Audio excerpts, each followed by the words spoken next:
और ये लोकेशन है गाइस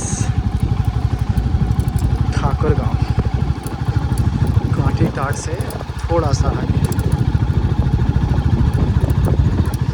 ऐसी जगहों पे तो शांति है, पीस ऑफ लाइफ। अब थोड़े दिनों में पीस ऑफ लाइफ भी चले जाएगा यहाँ पर। ऐसा बोलना नहीं चाहिए।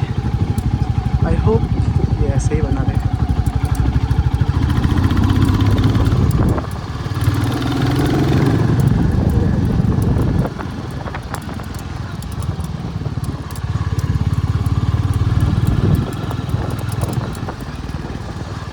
कुछ तो बता जिंदगी अपना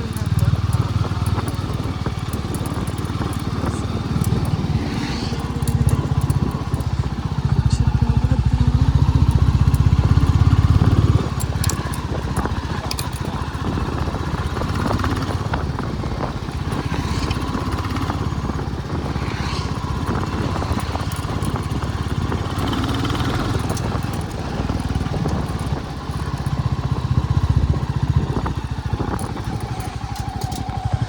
ये जो गाइस जो पिंक पिंक जो दिख रहा है आपको, वो कुछ नहीं कमल का फूल है।